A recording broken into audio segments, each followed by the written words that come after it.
In 2023, Drayton Manor made the controversial move of closing their most iconic roller coaster, SHOCKWAVE, in the pursuit of a more family-orientated theme park. This decision was seen as a bad move by some due to the history and legacy of the ride, and a good move by some people as the ride was coming to the end of its life. In 2024, it reopened under a new name, The Wave, featuring a brand new yellow sit-down train featuring lap bars and shin pads. It had theming enhancements and other elements added to the station and ride area to make the ride fit more into Adventure Cove. But was this change a good idea for Drayton Manor's long-term future and their goal of a family park? Join me as I discuss SHOCKWAVE versus The Wave. Was it a good idea?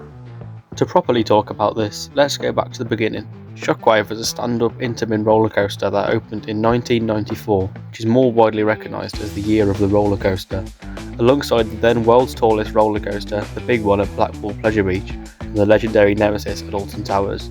SHOCKWAVE was an immediate success for Drayton Manor, being so unique as a stand-up roller coaster and the world's only stand-up with a zero gravity roll.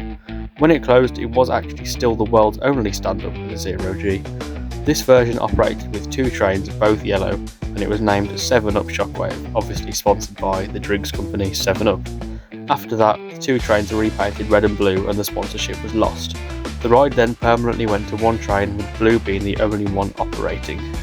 After 29 years of operation, SHOCKWAVE was announced to be closing to make way for new, more family-friendly experience. This was met with lots of controversy, as SHOCKWAVE was widely known as a legendary and iconic coaster in the UK. But as all rides will eventually, SHOCKWAVE came to the end of its working life.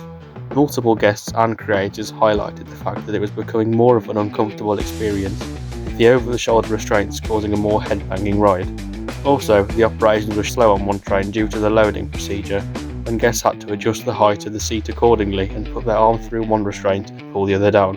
It was clear to see SHOCKWAVE was at the end of its life. The closure of the ride was marked by the commemorative Last Stand event in November 2023, drawing enthusiasts back to Drayton Manor for one final bittersweet ride. The emotional farewell provided the final opportunity to experience the coaster's unique stand-up thrill before it was taken out of service for the conversion into what it became in 2024.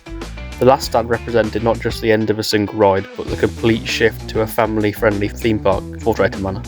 In 2024, The Wave opened, a brand new refurbished version of SHOCKWAVE. The refurbishment included a brand new sit-down train with lap bars manufactured by ART Engineering. One of the reasons for this change was due to Drayton Manor's more family-orientated market now, with the new owners the Looping Group, who also own West Midlands Safari Park and Stoke Waterworld, with more attractions across Europe.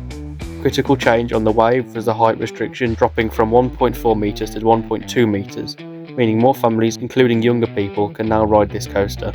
Park management said whilst The Wave was under construction that they wanted the UK's most thrilling family coaster, and it does really live up to that name, with 4 inversions including a zero G roll. This coaster is definitely a thrill ride. The new train also brings an element of being a comfortable ride, as the old SHOCKWAVE train was very uncomfortable due to the restraints. Comfy seats and lap bars make for a more comfortable and freeing experience whilst riding The Wave. When the ride was converted, they also added some brand new theming, including a billboard the train passes through and a lifeguard stand at the ride's entrance. These enhance the theming in Adventure Cove and make the ride more fun to ride, especially with the newly added head chopper. The only downside to this upgrade was the Wave was only given one train. This obviously means that the operations are still slow and will definitely benefit from 2. Sometimes the operations are quite fast, but it differs depending on the operators. Another worry people had whilst the Wave was under construction that the layout was quite short. This wasn't an issue with SHOCKWAVE, as due to the stand-up element, the layout being too long would affect the ride experience, and the short layout fit having a stand-up train due to its uniqueness. However, if you've ridden the Wave, you know it doesn't let up. The intensity and elements on the Wave certainly make up for the short layout, which you don't even feel when you're on the ride anyway. Many thought the layout would be short and boring for a sit-down coaster, which didn't end up being the case for the Wave. Now obviously, the bigger picture. Now the Wave is a more family thrill coaster, it definitely attracts Drayton Manor's target market.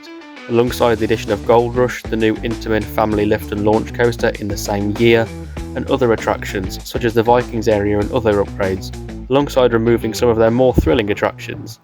This is all part of the Looping Group's plan to make Drayton Manor an awesome family theme park, which they're achieving to a great success. I asked on my Instagram story what you guys thought of the conversion from SHOCKWAVE to The Wave, and these were some of the responses. The responses were mostly in favour of the Wave being a worthy successor of Shockwave, with one person saying, "Yes, the park's family friendly now and this is the most intense family thrill in the UK." I definitely agree with that. Considering it is now marketed as a family thrill coaster, you definitely can't get much more out of family thrill, considering it has 4 inversions including a really intense 0G roll. Another response said, "Yes, more people can ride it due to the low height restriction, but a second train would have been better due to more riders." Definitely, the second train needs to happen. Hopefully it will at some point due to the popularity. I'm hoping they've only got one just to test the waters, see how popular it is before actually changing it to 2 trains, but hopefully at some point there will be a second train added. The other positive response says, "Yes, more suited for a target audience, however slow loading is an issue, needs 2 trains." Just like I've just mentioned, hopefully they'll just test in the waters with the first train and they will get a second one due to how busy it does get, and the fact that the park is now getting a lot busier due to more popularity because they are reaching their target market, which is definitely a good sign for Drayton Manor. And there was only one negative response which said, "For the price and the amount of issues they've had with the train, I'd say no." This is actually a really good point because obviously a new train on an old track with an old system is going to cause a lot of issues, and the Wave sadly has had quite a few issues in its time. Not as much as Gold Rush, check out the other video for that, but yeah, the Wave doesn't have loads of issues, but I think it has had a fair few for just one new train. It has currently got 1 row off, and it does normally have 1 row off for some reason. I think they have issues with the restraints, but I wouldn't say loads is wrong with it, but I think it just depends on how you see it, and if you see the price, obviously the train is going to cost a fair bit, and if it's obviously that much and it is having a lot of issues, is it worth the park buying another one, and is it worth them investing in another one if the first one doesn't work fully anyway? So obviously there are people who thrive on nostalgia and miss Shockwave, while others, including myself, prefer the upgrade as it delivers a smoother, just as intense experience as its predecessor once gave.